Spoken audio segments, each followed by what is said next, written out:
Welcome to the Dire Wolf Show, where we believe that America is exceptional and that our constitutional rights should never be infringed. I am Dire Wolf. On our show, we bring you the truth and debunk fake news. If you love laughing at the insanity of the regressive left, sit back and relax. Boy, do I have a show for you.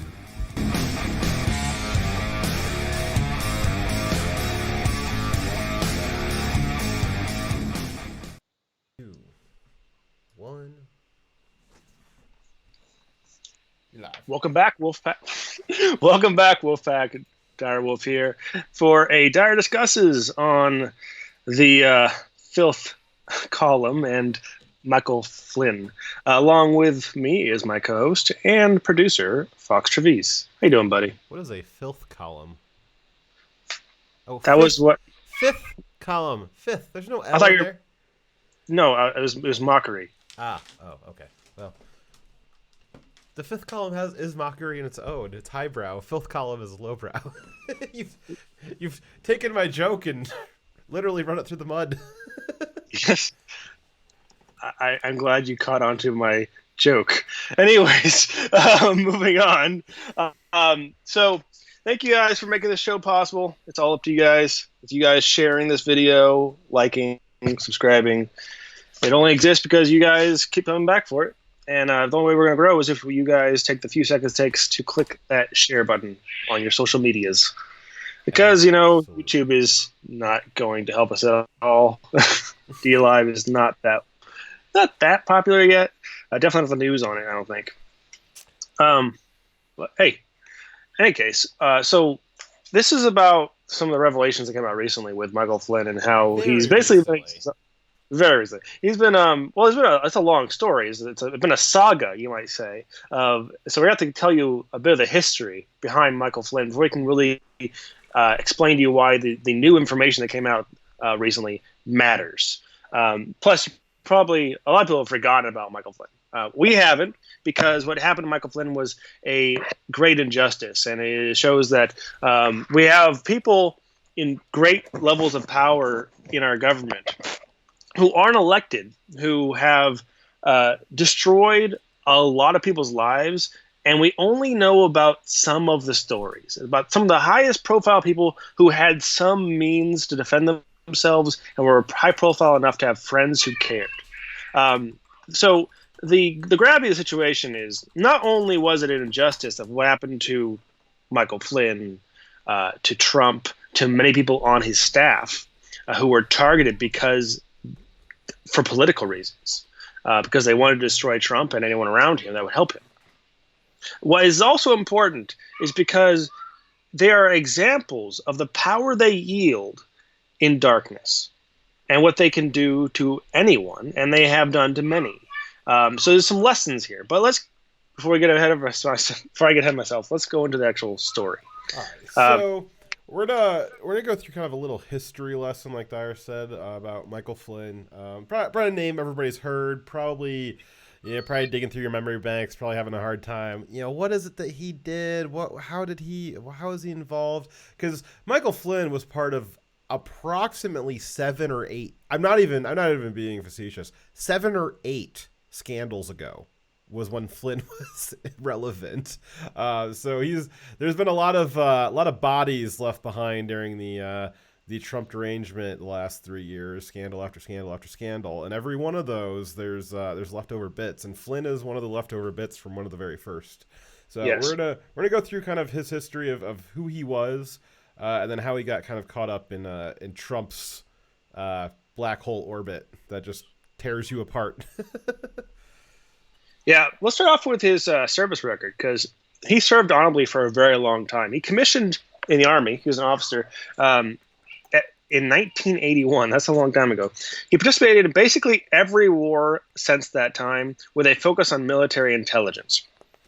In 2011, he was promoted to lieutenant general and assigned to be assistant director of national intelligence. In 2012, Obama nominated him to be director of Defense Intelligence Agency, of the Defense Intelligence Agency, and he took command later that year. In late 2014, he retired from his position in the Army, with the Army, he's with the Army for 33 years of service. That's an amazing thing. Giving up 33 years of your life to the service is an amazing thing in and of itself. And you don't get to be in the military that long because you suck at your job. They have a pretty good habit of pushing people out that are dead weight.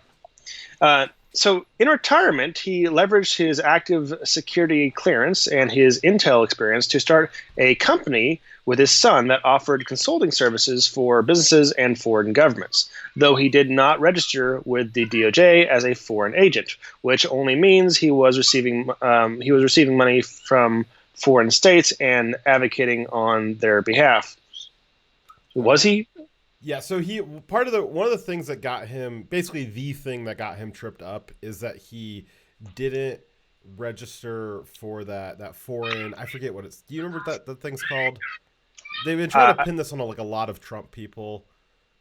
Right, yeah. I remember what it's called, but I know what you're talking about. Yeah. So it's something where, like, if you're just doing business deals in foreign countries, you need to register as a foreign agent with the DOJ. Just like, it's not like a bad thing. It's just that so they're aware that you're in an area where you could be hearing things.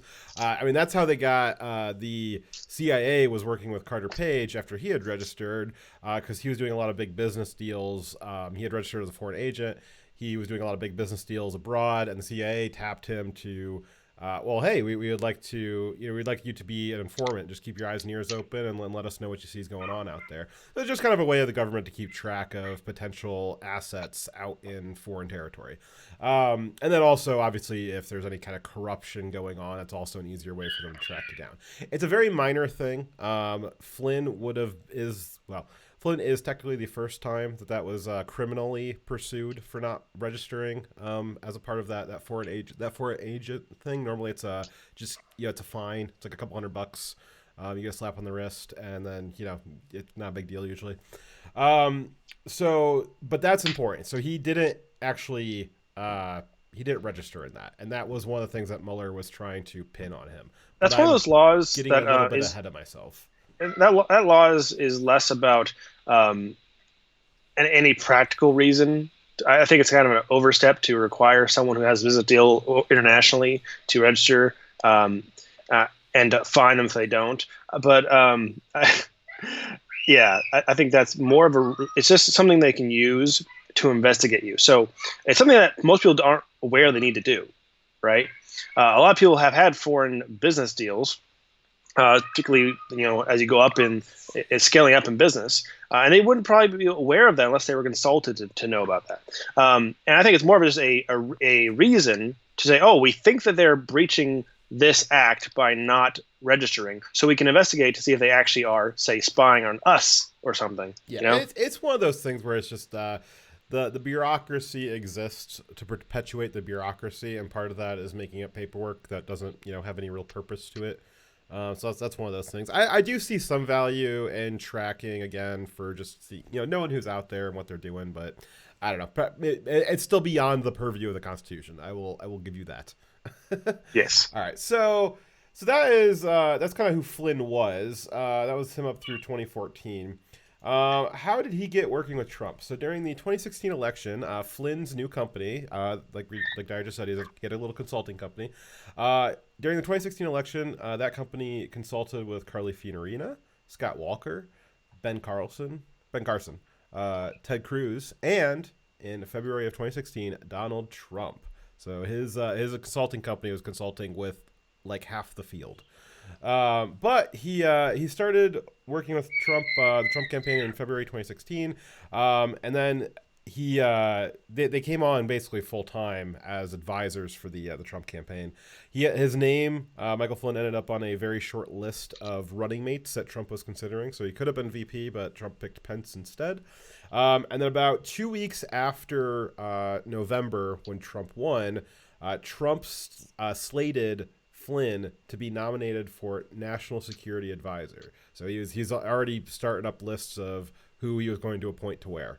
Already at that time, though, just 2 weeks after the November election, several articles were being published criticizing Flynn for his Russian connections. They were already doing the Russian narrative stuff. That was all. We now know, looking back on it, that they were seeding all of those stories in the media so they could then cite them later on as proof that there was a connection, even though the original I'm articles... doing my show right now. I'm actually live. What's wrong? What? Hold on a second. I'm going to mute Dyer. So, Dyer, just text me when you get back. So, sorry. Oh, I can actually still hear him. Sorry, guys. So, where was I? Yeah, so yeah, looking back on that, we know that the Russian collusion was... they kept seeding stories early on that they didn't actually have any backing on, but coming later down the road, Senate and the House investigation hearings and stuff like that, they would be citing those articles as evidence that there was some kind of Russian collusion going on, even though those articles had nothing to cite. And then they would write new articles citing the House that they were investigating it, and there was no origin point for it. It just keeps feeding back on itself. But all the way back in November was when they were starting those Russian narrative stories. And Flynn was one of the people they were writing stories about, even though they didn't really have any good evidence on that. Let's see here. So how he got caught up in the Russian hoax was part of the necessary transition of power anytime we are electing a new executive branch. Are you back there? Okay. Dyer is back, everybody. Okay, so... obviously, every time you elect a new president, new administration, there's going to be a transition of power. It's actually one of the great things about our country is this peaceful transfer of power every 4 years, or 8 sometimes. But obviously, 2016 was one of those ones where it was actually being moved. And in late December, there are all kinds of Trump officials that were going to be coming in that were trying to talk to other people in government that they were going to be coming in to replace, so there would be a good, smooth transition. They were already starting to get in contact with foreign officials and ambassadors, so there would be a smooth transition when they transitioned all of the State Department people over. And that was one of the things that Flynn got caught up in. So in December 29th, 2016, so you're talking about, 32 days before, no, not even that many, it's probably 25 days before Trump's inaugurated. December 29th of 2016, Flynn spoke with a Russian ambassador on the phone. The Obama White House, which would make sense because he's going to be, Trump's kind of slated to be the national secretary of intelligence? Yes. Okay, yeah. So that makes sense that he'd be talking to the Russians. Less than 25 days before Trump is going to be taking power. That makes sense. So the Obama White House and the FBI had listened in on this call. And the reason why they listened in on that call was because they had a suspicion that it was possibly a call about a secret deal between the incoming Trump administration and Moscow, which could have violated the Logan Act. The Logan Act's not important. And that's according to the New York Times. So this was from a New York Times article. This is from a lot of places, but the place I cited it from was from the New York Times. But the New York Times was even saying the Obama administration, Obama himself was aware of it. The FBI specifically were tapping Flynn's phone calls with the Russians 25 days before the inauguration. And the reason stated was because they were suspicious that the incoming administration had a deal with Moscow. It's the Russian collusion narrative. It was just building on that narrative. And it shows that Obama was very much aware and I think involved in the directing of the investigation into the Russian collusion. There's just one aspect of it. But I want to point out that they never investigated John Kerry. And he actually did, according to his own words in his own book he published, violate the Logan Act. The Logan Act is, let me see here. The Logan Act bars unauthorized U.S. citizens from negotiating with foreign powers in disputes with the United States. So what John Kerry did was he went to Iran after Trump got inaugurated. Kerry went to Iran and told Iran, don't listen. John Kerry used to be the Secretary of State. As soon as Trump took power, John Kerry was nothing. He was a citizen like you or I, just with a lot more fucking money. But he was a citizen nonetheless. He was not in government. He had no authority to negotiate on behalf of America. He went to Iran and told them, wait out the Trump administration. Wait them out. Don't do what they say. He's going to be impeached in a matter of months. Don't listen to him or do anything that he says. And obviously Iran is a huge problem. And for John Kerry to right off the bat be putting the Trump administration at such a disadvantage like that, trying to circumvent their ability to negotiate or use their authority to tell Iran to stop being dicks to everybody, that is a huge violation of the Logan Act. For Flynn, somebody who is going to be in power in a high position, a national security position. Obviously, Russia is involved in national security. I know that they're a foreign adversary, but that's talking to them as part of our national security, believe it or not. So 25 days before Flynn is about to take that position, he's talking to the Russian ambassador, just trying to make sure that the connections are smooth and that the transition of power and everybody knows who to talk to. It would be really awkward if Trump took power after inauguration and the new Russian or the current Russian ambassador didn't know who to call. They might not know who these new people are or how to even get a hold of them. And it's every administration does a transitional period where they are contacting, in the weeks and months beforehand, contacting their who they'll be working with once they get elected or once the administration takes power. So that wasn't a negotiation. That was Flynn rightfully getting in contact with his peers over in Russia, his mirror image of himself. And then I don't know. So that's what they were trying to say, was that he was violating the Logan Act by just doing what everybody does. I just want to point out that John Kerry didn't just violate the Logan Act. He was actually giving aid and comfort to the enemy. He was telling them not only to not listen to Trump, but he was continuing trying to negotiate to keep the Iran deal in place. So he was subverting the interest of our nation. He was going against our country and also negotiating on its behalf and sharing what was classified information about an investigation into Trump.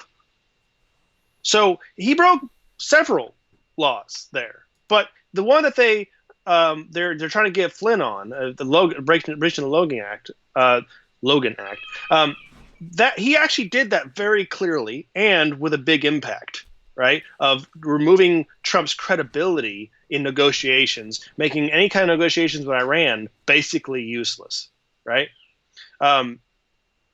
If anyone was going to be prosecuted for breach of the Logan Act, it would be John Kerry, not Michael Flynn. Yeah, and we're just pointing that out to kind of highlight the double standard between how the FBI works, and which is that's going to be the kind of big conclusion here, is that we're not going to tell you guys anything you don't already know, that the FBI was highly partisan, that they are not being a blind justice. They're peeking under their the blindfolds there. Lady Liberty is not blindfolded when she's at the FBI, apparently. But that's kind of the big difference. If you're John Kerry, no big deal. If you're Michael Flynn working with Trump, kind of a big deal. And for everybody else to know too, Flynn was a registered Democrat, and there was actually a lot of Republicans who didn't like that Trump had tapped him, because why are you getting a Democrat in here? This is supposed to be the Republican ticket. But Trump got everyone to love and follow around Flynn, and Flynn gave a real good speech. I actually remember hearing it when it happened. But Trump got everybody to kind of realize, Flynn's a good guy. Not all Democrats, or maybe he's a classic Democrat. I'm not real sure. I don't think he was super political beyond that. But obviously, Obama had picked him he had nominated him to a certain position. So Flynn is not this like hardline right-wing partisan guy. He seems to be rather moderate, seems to have been at least a little left to center on some things politically. So it's just because it's just this Trump derangement syndrome that they, for some reason, when Obama had appointed him 4 years earlier, no big deal. Trump talks about appointing him. Well, we better get the FBI to investigate that. There must be something fishy going on. Yeah, crazy. So that was in December. So remember that phone call, because that phone call is going to come back up again. That phone call is very important. That was, again, December 29th, 2016. Flynn is talking to the Russian ambassador just as part of the transition team. This is like 25 days before Trump's going to get inaugurated. That is a phone call that the FBI was listening in on, and that phone call is going to keep coming back up. So, January 24th, 2017, which I believe, when's the inauguration? Is that the 21st? Not sure. Somebody in chat want to let us know that, because I'm a dummy and I don't know how to Google stuff. But I believe that's shortly after inauguration. So January 24th, 2017, the FBI interviewed Flynn in the White House, and they told him that he did not need a lawyer to be present. They were just walking around the White House, and they said, "Hey, you got a second to step in the room here real quick?" And Flynn was like, "Yeah, do I need a lawyer?" Kind of joking around. I've heard him recite that on radio, explaining it. And it was supposed to be like this friendly thing, and they were kind of tricking him. Oops. There we go. There we go. Sorry. We're really good at I want to point out that Comey actually bragged about how he was able to take advantage of the Trump admin and violate what was the norms of investigating the executive because of their ignorance of what normal process was. So he was on a talk show, I believe. It wasn't a talk show. He was being interviewed on the news by, I forget what, MSNBC, I think. Regardless, though, he's giving an interview, and he's saying that he's bragging about how if it had been the Obama administration, he would have had to get approval to talk to anyone in the administration, and then the handlers would make sure that lawyers were present, that they were pre-briefed on what they can and cannot say and how to say things, and warn them about the perjury traps and make sure they didn't perjure themselves, and that they weren't given unfair interviews. All right, where sometimes the FBI will make someone wait for like 4 hours to get them tired and upset before they question them, stuff like that. Just little tricks to get into people's heads. And normally, we have people that work for the administration that will know what the FBI can do and prevent them from doing that. But they couldn't even enter the White House without permission to go talk to somebody. But the Trump admin was ignorant of the risk of talking to them. They were taking advantage of it and basically get Flynn to say things that he wouldn't normally say, or he was careless when he said them. It basically is acknowledging that Flynn, they tricked Flynn into making missteps and then taking advantage of it to put him in a perjury trap. Yeah, and so that was what was already known. As Dyer said, that Comey was kind of bragging that they did that they tricked Flynn into, Flynn said, you don't need a lawyer, and Flynn was like, okay, I trust you guys. Why wouldn't he trust them? It's part of the same government he is. So January 24th, FBI interviewed Flynn about this phone call that we talked about earlier. This was a conversation that would get him tarballed into the entire Russia collusion narrative. It was this conversation. That phone call was kind of the starting point, but this conversation is where all of his legal troubles came from. So I honestly tried to make sense of how he was connected to this Russia collusion narrative, through what is it during this conversation they were trying to say that he did.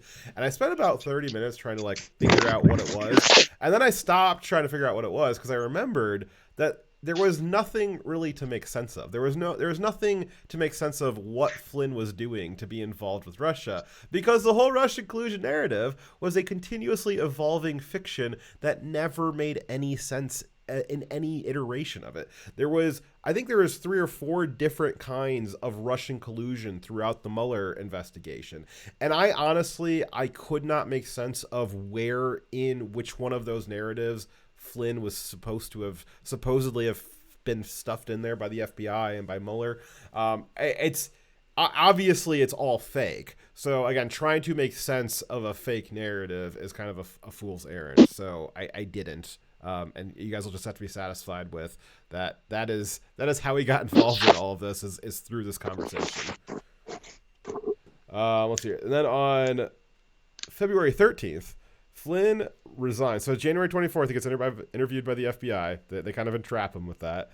And then February 13th, not too many days later, it was 3 weeks later, Flynn resigns from the Trump administration. Any involvement with the Trump administration. In his resignation letter, he says that he believes he's under investigation by the FBI, which would end up being true, and he doesn't want to drag down the rest of the administration with him. Yeah. What a swell guy. Yeah.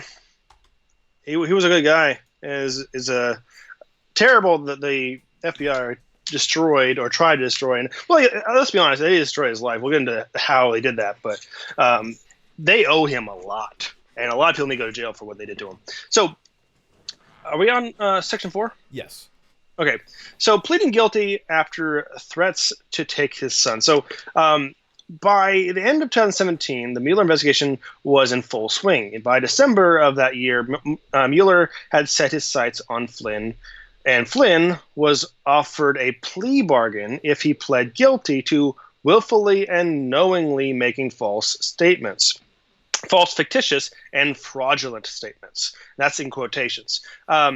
So they had him in what they said was a lie, and they're threatening to do terrible things to him if he didn't admit to the crime.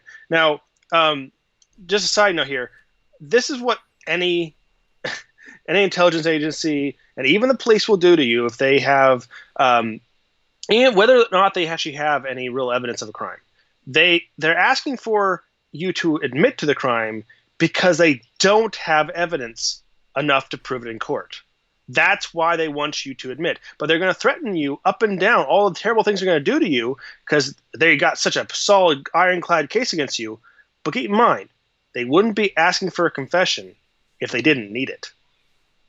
So, in regards to the December 29th, 2016 phone call with the Russian ambassadors, what that was all about. So during that interview he had with the FBI, where they told him they didn't need a lawyer, they asked him about the December 2019 phone call, and from the best that we can tell, he misremembered it, which actually there was some other information that came out during the Horowitz investigation, which was, I think, that was most recent December. Horowitz, that was after the Mueller investigation finished. It was edited. Yes. So the original, what are those called? The FBI notes, like the 501s or something. Yeah, I forgot the name. 301s. I think it's 301s. So the FBI, anyways, it's these notes that the FBI makes. They have like a document name for it, but it's really just like handwritten notes, like during a meeting like this. So the people that the FBI agents that talked to Flynn at the White House, their actual notes said that they didn't think he was lying, and that if he had lied, that it was by accident and it wasn't anything that they were going to go after him for. The documents that the FBI ended up running with from that interview had been edited to say that he did lie, and Horowitz found them almost 3 years later, last December, and found that the FBI had been going after Flynn. That this whole thing with Flynn had gotten kicked off because somehow the FBI got mixed up with these real notes with some kind of notes that looked like they were from the exact same meeting that said that he did lie. So that's I don't know. It's hard trying to explain this, guys, because it doesn't make any goddamn sense. It makes perfect sense if you realize they decided they wanted to destroy him, and they decided to do a perjury trap and take what he said and just it's down to what he remembers him saying and what 2 FBI agents say he said. It doesn't matter. They're going to win. It's 2 against 1 in that room, right? And they have written notes, and those written notes can be faked, and apparently they were. And they have the power to do that, and apparently they did. And it just kind of it's beyond belief, even though too. It almost sounds like it's a lie. It's too complicated. It's like, oh well, who would have this? This sounds like a crazy movie plot. They're just the FBI is doing all these like secret documents, and they're going after people, and they're setting up all these clever little traps for them, and all this stuff. But there's again, this is all verified by multiple sources, and this covers a wide swath of stories, and obviously. The Horowitz report's part of this. Comey's statements are a part of this. There's all the bits of the Mueller report that are a part of this. This is kind of there's just it's a really wide-ranging story. It's just most of it's fake. That's why it's so hard to keep track of. Anyways, so during the I'll read that part. So during the FBI conversation, actually, I already read that part. Yep.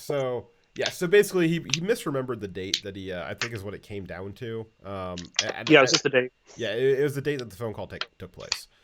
But the FBI already knew the date and what the content was because, as we told you earlier, they tapped it and shared it with Obama, and they all Obama, from what I think that was from, yeah, that's from the New York Times. What the New York Times said, the way I read it, was that Obama himself, along with the FBI, had listened to a recording of what Flynn had said to the Russian ambassador. But think about how ridiculous that is. It's not that the content of the call was bad. They asked him about the date of something that happened a good while back in history, right? Yeah, that would have been 40 days ago from when they had talked to him. And now, could you remember within a 1 day, like you get the exact day if you were told to give a certain phone call to a certain person within the last 2 months? 3 weeks, yeah, it's 3 weeks, but yeah, and how many people is he calling? He's coming into a brand new presidential administration. How many people do you think he's going to be calling per day? Probably a couple hundred. And you know the answer was that important to be that accurate, right? Yeah. He may have even given the answer of, I don't know, probably about this date, but he gave a date, right? And they can say that was a lie, but that's how petty is that? That has no bearing on or any consequence, right? Yep. That there's no importance, meaning to him giving that date accurately. Yep. So why did he plead guilty? So the reason why Flynn pled guilty is, as has been widely reported at the time and has been re-reported now that Flynn's back in the news, the reason why Flynn pleaded guilty was due to threats from the Mueller team that Flynn's son could also be charged if Flynn resisted pleading guilty. So as part of the plea deal, Mueller agreed not to pursue Flynn or agreed not to pursue Flynn's son, which is a real fucking hell of a thing to do for the government to come in and say, well, you can plead guilty to this thing that you didn't do, or we're going to, because pleading guilty or not, just you existing and the government charging you with something basically drains all of the money that you've ever had in your entire life. Flynn lost his house in this. His entire legal fund for the last year and a half has been running entirely off of crowdfunding donations. He has no money to his name. He did 33 years in the Army. I believe he's in his 50s probably. And he's got $0. He lost his house. Yep. He's lost absolutely everything. Because of, and this was just from the FBI throwing an allegation at him, charging him with something that they couldn't prove.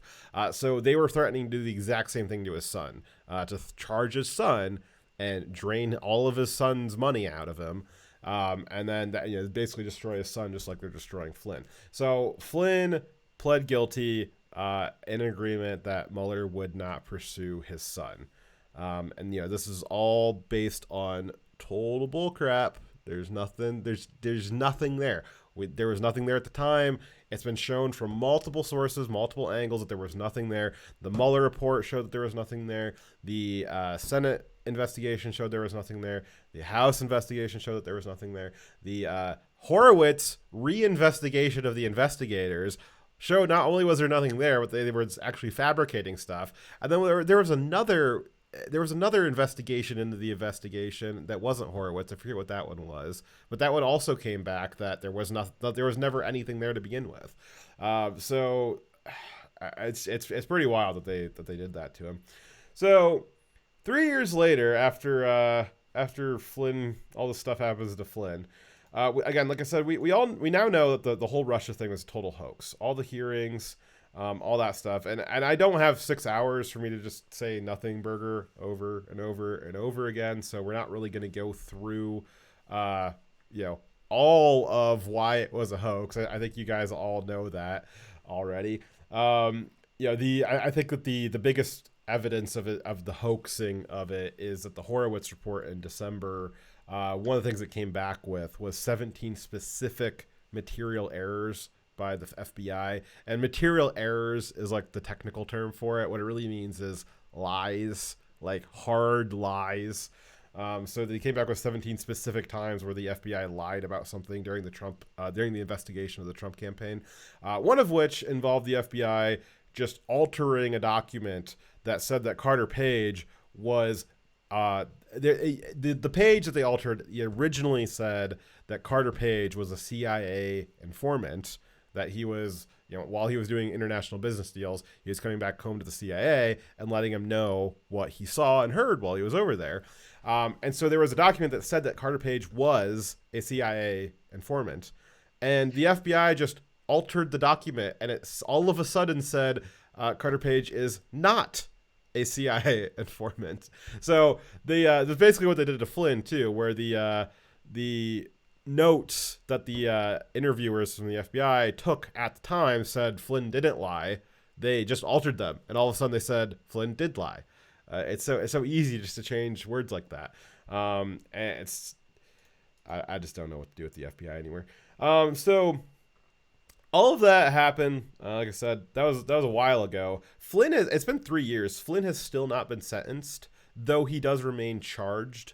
So he was charged, but not sentenced with anything. Why is that legal? Why would you be sitting for so long? This is not a speedy trial, right?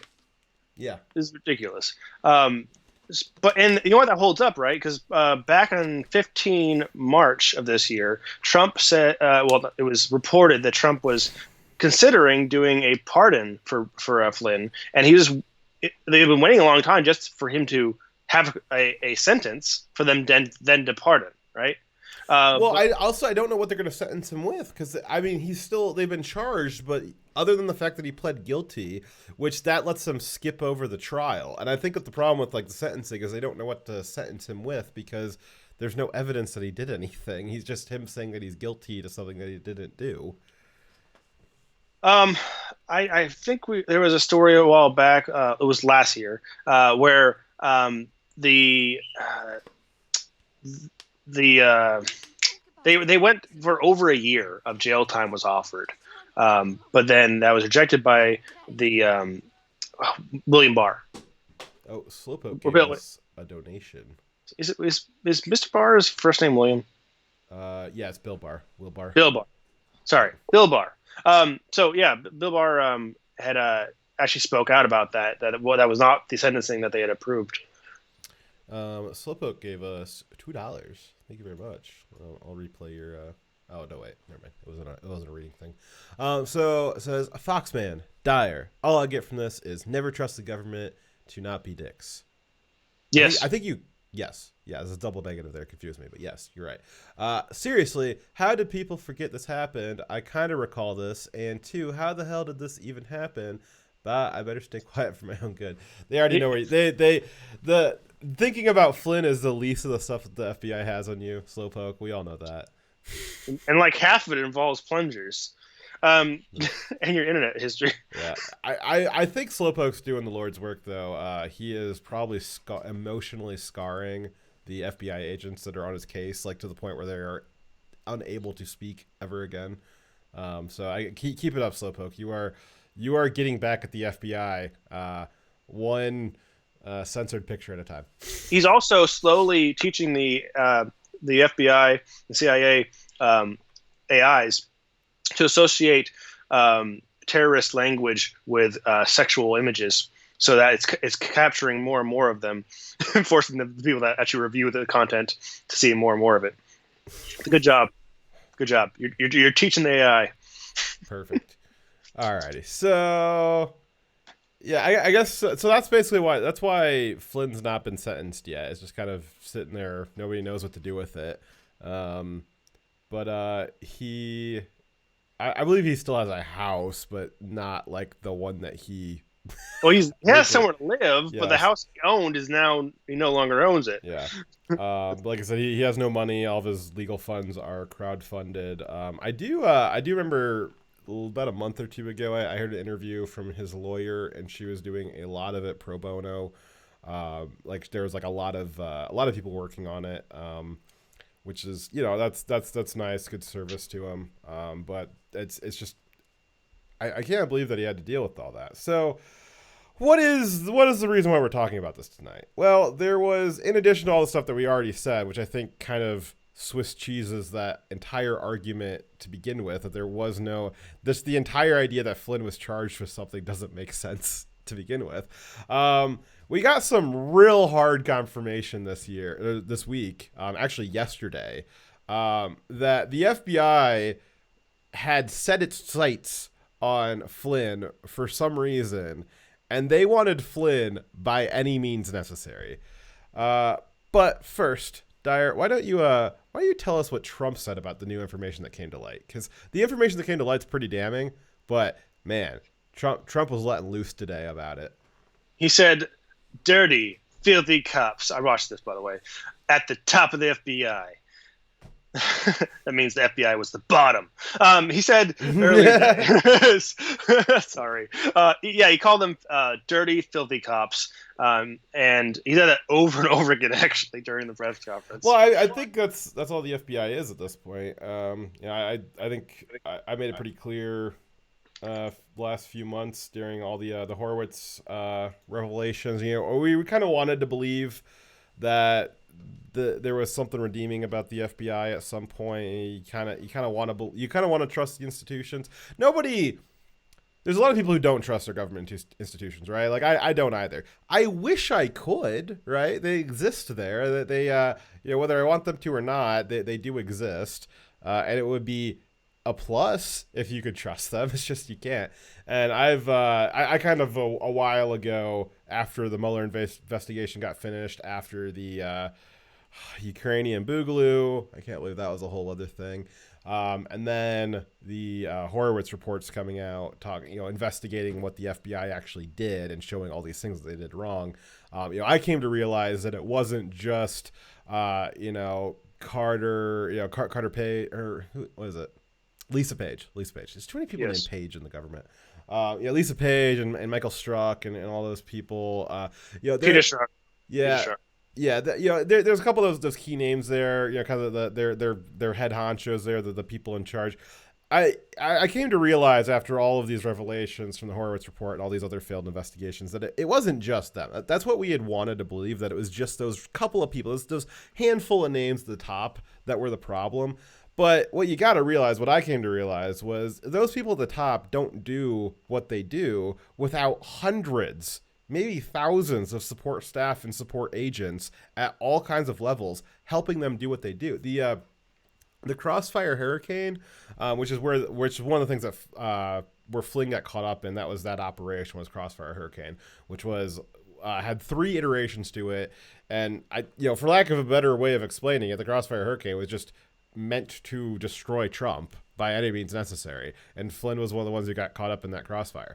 But there was 3 iterations of that. Each one of them had a whole new sweep of support staff on them. There was potentially hundreds of FBI agents working on this at any given time. It's not just a few people at the top. It's a significant part of the Bureau, and I just don't think that it is that there's anything redeeming about the organization at all. But I'm also getting ahead of myself because we're going to talk about what to do with the FBI shortly here. So Mr. Trump said, dirty, filthy cops. What did the note say? So the note is, I don't know if it's got a name. I'm calling it the note, not the notebook. But the note that came out yesterday, this was part of 4 new pages of documents that were just unsealed Wednesday yesterday. From the FBI that were provided to Flynn's defense team. So Flynn's defense team has been trying real hard to get documents out of the FBI. That is their right under discovery to get that information. And it is actually an obligation that the FBI, especially as the government, when the government's coming after you, the government has an extra burden of making sure that they provide you with anything that you could possibly use as a defense. And so the FBI has been dragging their feet on that quite a bit. They finally yesterday got some extra pages, and one of those pages had some information in it that was what was described as a brainstorming session at the FBI back from January 2017. And what they were brainstorming was a strategy on how to approach Flynn. Perhaps the most notable line was from a handwritten note, which is pretty amazing. Sometimes you see like an email or something like that. It's hard, it's easy to fake, or it's something that's typed up. No, these were handwritten notes So that's pretty definitive there. So the most memorable quote from that was, quote, "What is our goal? Truth slash admission, or to get him to lie so we can prosecute him or get him fired?" Let me read that again. What is our goal? Truth or admission, or to get him to lie so we can prosecute him or get him fired? The note has initials on it, and it is currently unclear who those initials belong to, and there has been reportedly been pushback from the FBI to reveal the name of who that note belongs to. So, Dyer, what kind of culture do you think the FBI has to have that someone would not only ask if the goal was to get him to lie, that not only would they think that, but they think, and that they thought it, and then they also thought to ask it out loud, and they also thought that it was appropriate to write it down. What kind of culture do you think the FBI has that is just something that people bring up willy-nilly like that? So it's a culture where that's a normal thing, that it doesn't faze them, that they is water cooler talk, things that they are okay with. They're talking about destroying someone, trying to get them fired, and causing them millions of dollars of damages because of what is their political goal. Not as what is the truth, what is fair, what is in the best interest of protecting our national security. The principles for which they were created, that their agency was created. No, they're not worried about those things. They are worried about what is the political goal of their investigation, which implies to me not only is it rotten from the top down, this is something that's normal for them to talk about, that they don't see a problem with, but I would see that there's probably a pretty toxic culture with the agencies that work with them that would be, like the previous administration, who would be okay with this. They wouldn't feel like they need to hide that, right?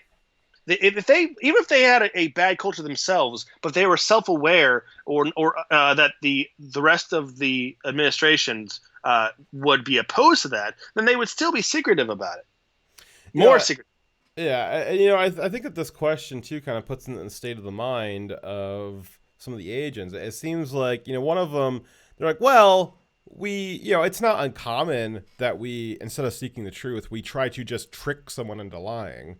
That's not uncommon. But in the context of the specific investigation with Flynn, this guy was unsure. He's like, well, which one is it? Are we actually trying to get to the truth this time, or is this one just one of those trying to trick him again? He wasn't sure, which is damn interesting that he thought that would ever be they all knew, like every FBI agent on this knew that they were investigating somebody that was very, very closely tied in with the incoming administration. They knew that it was highly political to even be looking at them. And they are, instead of being careful and saying, well, we need to do this absolutely I know we normally don't do it by the book, but this one needs to be by the book. No, they were still thinking like, oh, well, it's probably, it's a good possibility this is just one of those ones where we're trying to trick people. I just, I don't know what Strzok was feeling today, so I gotta ask the question. I gotta ask the question if am I trying to get him to lie, or am I just asking him questions like a regular investigator would? That's got to be a very different type of interview too. The answer to that question, I'd be curious to know what the answer to this question was. I think we all know that, but the type of interview that the FBI is going to give if they're seeking the truth is going to be a very different type of interview than if they're trying to get you to trick you into lying. Yes. Like those are very divergent paths. You can't do them both at the same time. Right. And what can be done with an agency that's such a rotten culture that has lost its original mandate, is now become a weapon used by political actors to destroy their enemies? What do we do with an agency that was meant and still has a legitimate purpose of defending our nation, but it's not being used that way? And I don't think it can be anymore. As rotten as it's become, it's like a tree with a rotted out trunk. I mean, you You can't just replace it. It's all gone. It still has the image of being what it used to be, but on the inside, it's not. Yeah. I've been saying for a while, certainly the last 6 months or so, that I think that the whole FBI needs to be flipped. I think they need to take everybody, even down to the field agents. Hannity in particular is somebody I remember always saying, well, we're not talking about the boots on the ground. This is what Hannity says. We're not talking about the boots on the ground. We're not talking about the field agents at the field offices. I'm sure they do good work. We're only talking about the people at the top, the tippy top, the 1%. That's what Hannity always says. There's a lot of people that echo that sentiment that, oh, the FBI is a very honorable organization, and there's only a little teeny tiny problem right up at the top, just that 1%, and if we got rid of them, it would be perfectly fine. I wanted to believe that. Like I said, a lot of people have a lot of problems with all kinds of government agencies.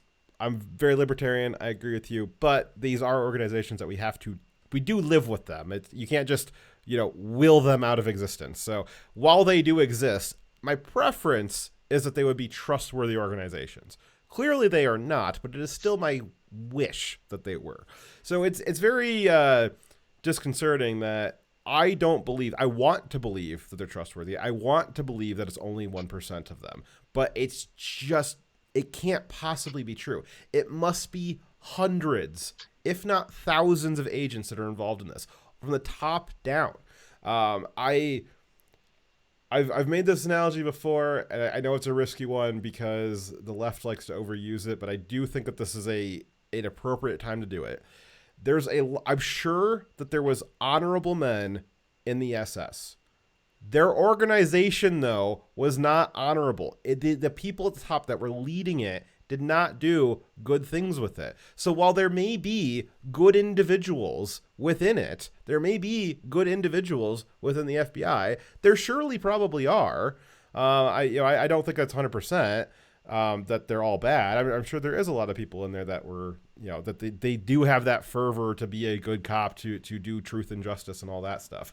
But they've hitched their wagon to something that is so dishonorable, something that is a fifth column within the United States, something that would, for political purposes, use the power of the government to try to sway an election multiple times and to have hundreds of agents involved with that. I mean, that is to be a part of that organization and be like, oh, well, I'm not doing that. I know the rest of my organization is doing it. That I'm one of the good ones, though. We wouldn't allow somebody who's a part of the National Socialist Party in America, which does have a little bit of showing there.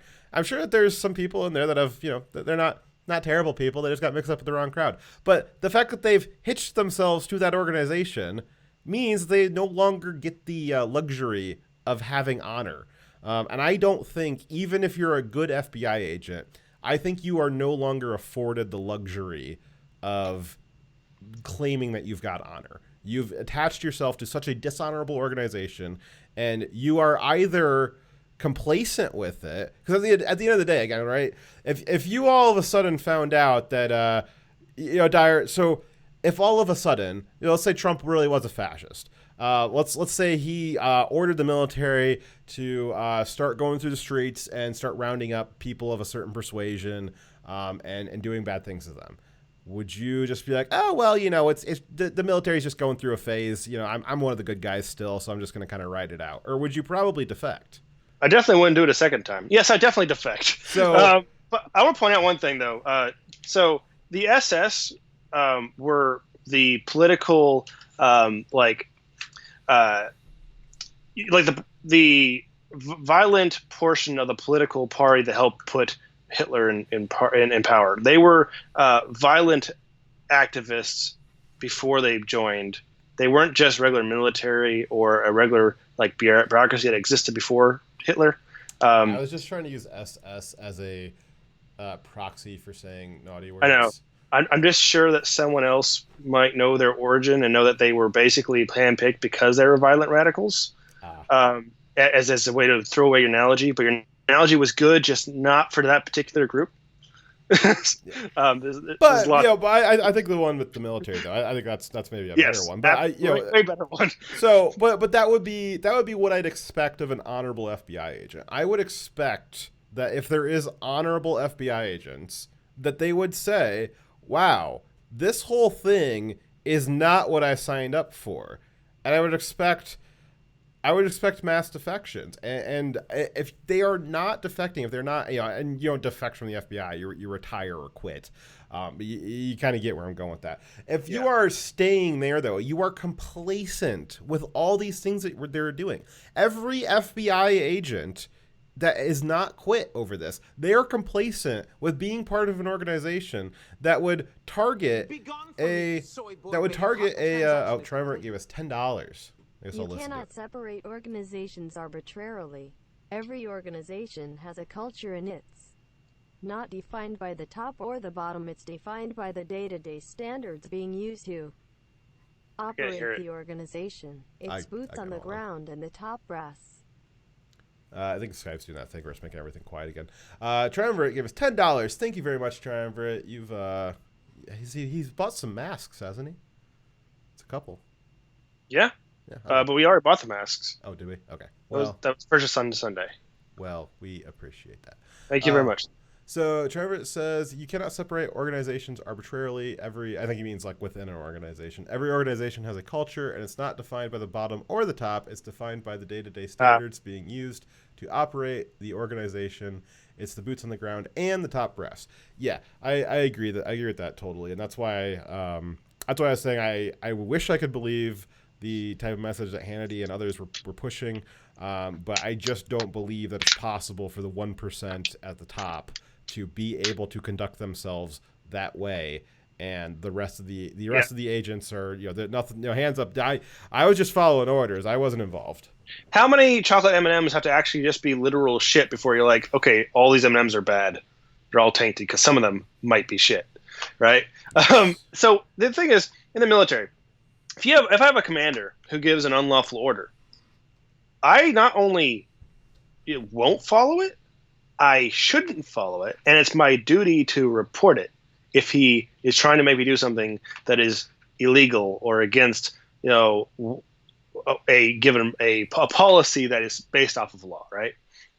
So the military are not supposed to just follow orders, and that's how you really know it's not just the people in charge. They have lots of people following what they're telling them to do, and not anyone reporting it. Like, if you think that all these people on the ground that know the job way better than we do, that are far more involved than we do, and you're saying these are all these good people that are seeing it, but they're not involved.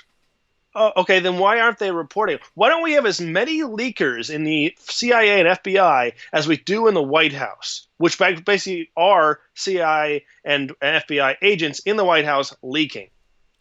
Why don't we have just as many leakers? Because the people in the middle and the bottom, they don't want to lose their jobs. They put their paycheck before their principles. Yeah.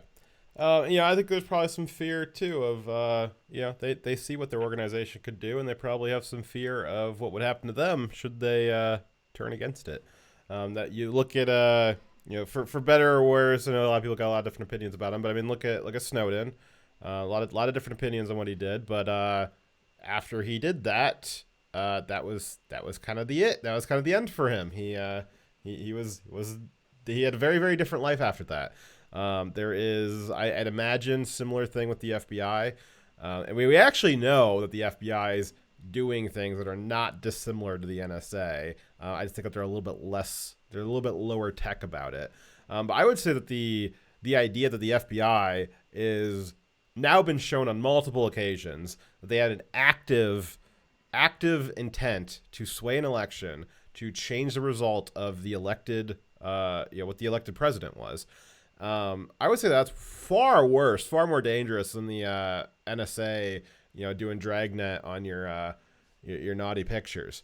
They're both bad, both unconstitutional. But I don't know. I think that this goes way even above and beyond what the NSA was doing.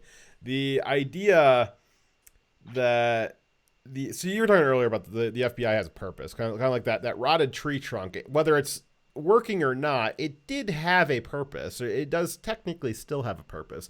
But if there's something that's so unable to meet its purpose, something that doesn't even meet the basic requirements of achieving its purpose, is that really its purpose anymore?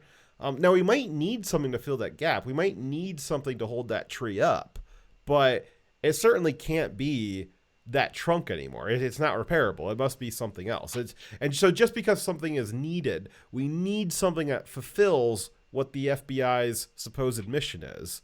But that doesn't mean that the FBI still has that as its purpose to fulfill that mission. And so I honestly think it'll never happen. As with everything in the government, the bureaucracies are as entrenched as they could possibly be. They exist to perpetuate themselves. It's impossible to get rid of them.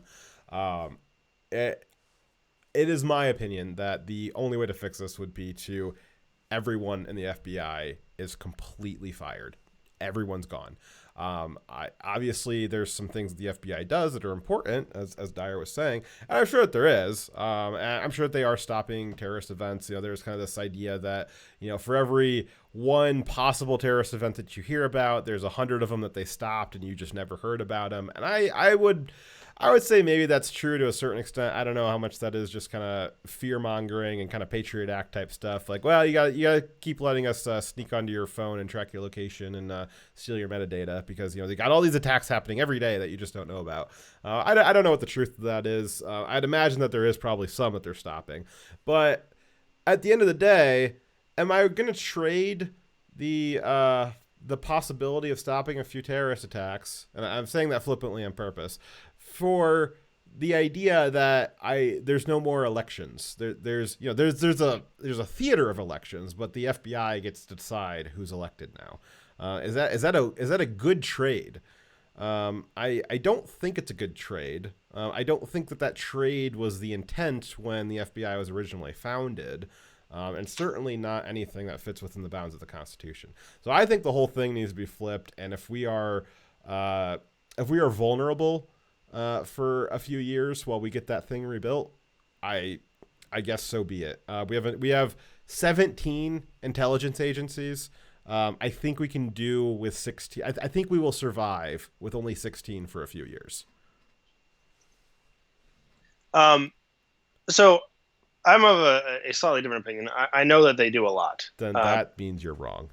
So I know they have a purpose, and they have a lot of missions that are good missions. That the good missions they're doing to protect us doesn't make it okay. All the stuff they're doing that is inherently hurting us, right? And that's the problem. I think that the bad has very much outweighed the good. So can we pass off to another agency? That's a hell of a thing to do. And I don't know about the logistics of that, but there's a heritage passed on throughout agencies, right? So like the military passes on the knowledge of how to do that job as well as they are. Well, it right? sounds like the heritage the FBI is passing down is how to trick people into lying so that they can prosecute them. Obviously, we have a heritage that is being passed down that is corrupted, very bad, right? I get that. But what is being passed down is the actual practical knowledge of the job in addition to all the bad shit they're doing. When you get rid of the agency, you get rid of the bad, and you also get rid of the good. And when you replace it, I mean, you also have the possibility of replacing with something bad again because people are flawed, and we need to have a system to make sure that this never happens again, right? But you lose that good for many years of knowing how to do the job, having the connections, having the knowledge of how to do things, So if we do that, there'll be a very big hit to our national security ability to, prevent attacks, to see attacks coming beforehand, to communicate threats to local jurisdictions so they can deal with them as well. So what you're saying is, I'm not saying that's not a feasible solution. I'm just saying you have to realize there's going to be a human cost to it, right? Yeah.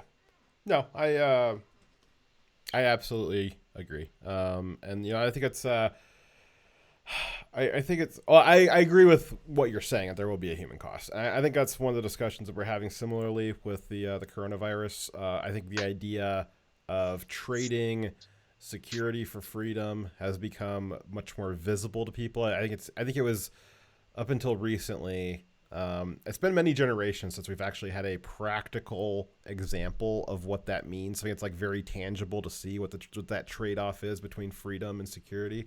And the coronavirus gives everybody kind of a really good, really tangible example of that's personally affecting them. And so this is one of those examples of something where you're trading liberties for supposed safety. But it's a lot more ambiguous and only affects you every 4 years. It's something that, more than half the population doesn't even participate in. At the end of the day, does, whoever's sitting in the White House, does it really, really make a big difference? It's starting to make a big difference. But, but it's one of those things. It's a constitutional freedom that we're supposed to have. We're not like those dictatorships or, like where, North Korea, where Kim Jong-il got 302% of the vote last year, which was down from the 320% he got the year before. But it's I would say that's not a trade-off I'm willing to do. I'm coronavirus opinions aside, but I think that helps out the population, gives everybody kind of what that tangible feeling of what does that trade-off really mean. I think if that could get equated to the FBI, maybe there would be some movements. Now I know that you're right more on just more so just because of practicality, that they would never roll that agency. There would never be the willpower to do that. I know I know what I'm saying is just kind of a pipe dream of what I would do if I could, but. Yeah, and that's what I think would need to be fixing the problem. And there's a lot of government agencies that would fix the problem in, but we never fix those problems. They just kind of keep perpetuating over and over and over again. So we'll probably still have the same problems with the FBI, 10, 20, 50, 60 years from now. The thing that could maybe sway it a little bit is if they actually prosecuted some of the FBI agents that were doing these clearly atrocious illegal things, targeting people for political adversaries, trying to sway elections. If they actually put some of those FBI agents in jail, that might move the needle. But I think that they should be even slapping them on the wrist. You're right. Now they are talking about prosecutions. Talking. They're talking about prosecutions of the people who've been, who did the Russian hoax, who falsified documents for Michael Flynn. They've been talking about it for years now, at least a year. Well, yeah, that's great for you to say that's what you would like to do, but I think that no one in the country is going to have any faith in the FBI, and to a degree, the federal government, unless you can hold these people accountable. Not only do a few people need to be, held accountable, a lot of people in the leadership of the FBI need to be in jail. A lot of them. Because not only have what they've done is it bad on its own. Each individual act of treason, every individual act of trying to destroy someone's life or lying or falsifying documents, those all on their own are bad. But it's worse because they had so much more power for their actions to have these impacts, right? Like if the standard person falsifies a document, it doesn't ruin a general's life or any person's life, makes them lose their house, cost them millions of dollars, usually. But they just, doing it one time can ruin someone's life. They have so much more power because of that responsibility, and the accountability needs to scale up just as much as their power does. Yeah. I don't like that people be in that career field for so long. I know that's kind of contradicting my argument about the knowledge they passed down through heritage, but yeah. Well, and what's the solution for that? It is that tree trunk that's rotted out. Do you just keep stuffing wire and sticks in there, trying to keep it propped up. So, just maybe put some cement in there, see what you can do with that. What would be a practical solution to like keep the FBI reined in? I think that I think the DOJ is supposed to keep that from happening. Keep the FBI reined in. Bill Barr is trying. He's trying his best. He's trying to make sure that he's not, not doing it in a partisan way. But I just don't know. I mean, you basically need another agency to watch the agency. Who watches the watchers? This is clearly a who watches the watchers situation. And the reason why that's kind of a cliche question is because there is no answer to it. There's never been an answer to it. Every time it's brought up in fiction, or brought up as an example in real life, there's never a solution to it. The solution is always that you got to tear it down. That's where I'm at on the FBI. But I just don't know. You're putting Band-Aids on something. I just don't know. Maybe some kind of sweeping reduction in their power. Maybe that would have to be something that's done by Congress. Maybe there's something that's put on, a restriction as to what the FBI can do to you without maybe like some kind of interagency confirmation, or the burden of proof goes higher. I don't know.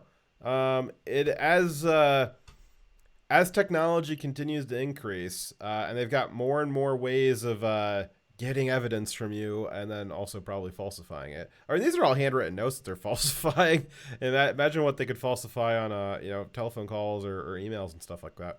So I just don't know. They're a loaded gun pointed at America's head. Well, they're pointed at whoever the out party is, which is currently the conservatives.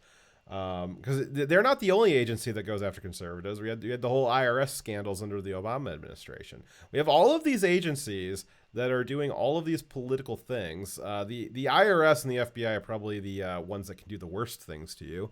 And tonight we're talking about the FBI, but I just don't know. Their powers are only going to be increasing with technology. Congress is not doing anything to rein in their authority or jurisdiction. And that's the only thing I can think of, is some kind of sweeping reduction in jurisdiction, some kind of sweeping reduction in what they're allowed to do. And it would have to be done by Congress, which they'll never do. Any congressman, the Democrats are not going to do it because the FBI is working. They're currently favoring the Democrats, or at least anti-Trump. Hold on a second. I ripped out my headphones, but I'm going to still talk. So there's Democrats aren't going to get rid of them because they're happy with the current performance of the FBI, which is funny because the Democrats traditionally hated the FBI for so many years before that. And the Republicans are never going to do it because they'll get ripped apart the next election cycle, being like, oh, this Republican's weak on crime. He wants to dismantle the FBI. Well, he wants everybody to die from terrorists. There'll be zero political willpower to do anything substantial about the FBI.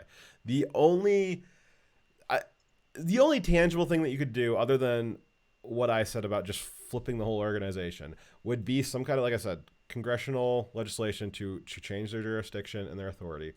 Beyond that, I don't know. Flynn and Carter Page and Trump and everybody else who's been just railroaded by them, I don't know, they need to team up and just sue the shit out of them.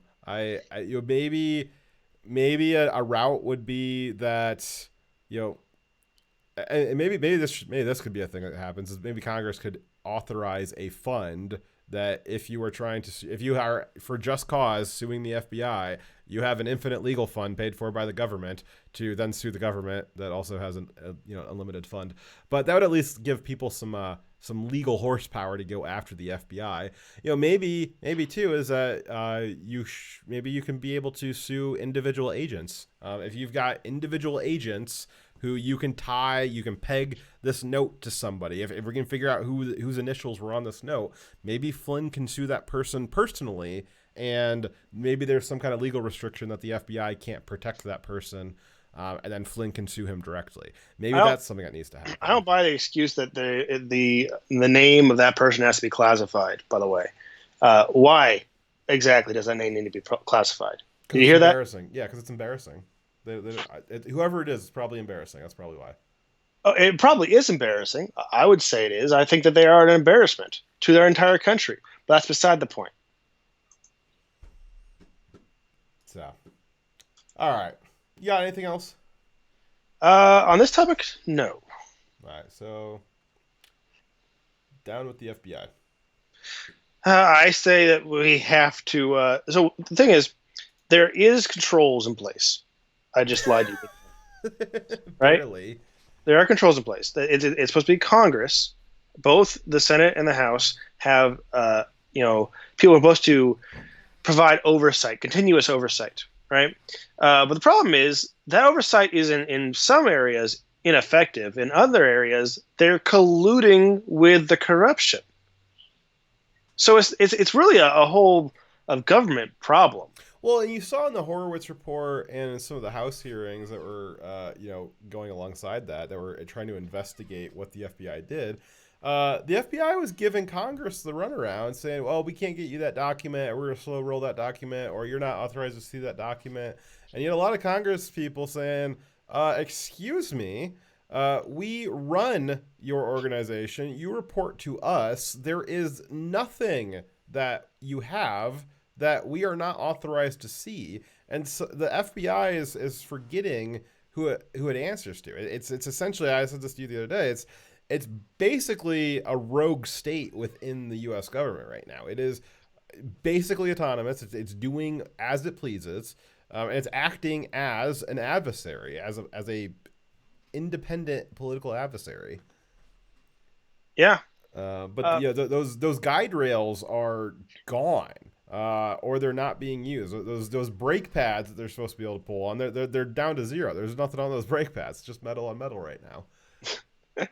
I mean, but how effective can their oversight be when you have members of Congress who are actually encouraging it? You know? Yeah. Well, and I don't know. It's not good. But if you know somebody in the FBI.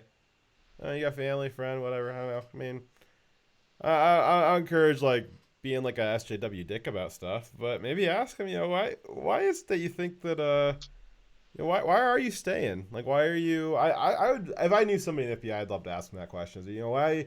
I'd love to find a real good, somebody honest, good guy that is a good guy, and question him, what is it that gets you to stay there? I assume that you probably have some kind of idea of a mission, but you must be able to see that you're not a part of an organization that's achieving that mission. You must be able to see that. I'd be curious to hear what some of those guys have to say. So those so-called boots on the ground that supposedly exist. That's a good question. Maybe one day we'll get someone to interview. Maybe. Okay. They would never. And then they probably would take notes, and we would both have lied about something. Well, I probably already said enough naughty words that we're caught up on the NSA bots. So I don't know. Do you think the NSA bots care if we talk about the FBI? I think they probably do, but can't confirm nor deny. Yeah. Anyway, so that's it for the topic then. That is it. Hopefully, there's supposed to be more Flynn documents being released throughout the week. They're supposedly coming out. That are his Flynn's lawyers said that the next round of documents are even more damning than the one that already came out. And we only read out one sentence from that. There was 4 pages of it. The rest of it was kind of in a similar vein, though. That was just the phrase that stuck out to me the most, obviously. But there's more documents coming out. Like I said, the FBI has been trying to block Flynn from being able to access these documents that will probably exonerate him, and that's the opposite of what they're supposed to do. So this story will likely come up again, and I hope it does, and I hope that it's a good news segment when it comes back up. So. That's kind of ironic, isn't it? Discovery, right? When you're getting accused of something, when you're getting charged with something, you're probably supposed to be able to access all the documents that pertain to what you're being accused about. But apparently, with the government, that doesn't apply. Yes, the government doesn't need to follow the law; they make the laws, right? Right. Okay, yeah. Glad we cleared that up. So in summary, the FBI is good. They did not fund this show. We think the FBI, you should just do whatever they say and submit. They are our new overlords. Enjoy. Have fun. Feel safe though. Thanks. We'll see you guys on Saturday for the weekly news recap. Yep. See you then. Direwolf out. All right.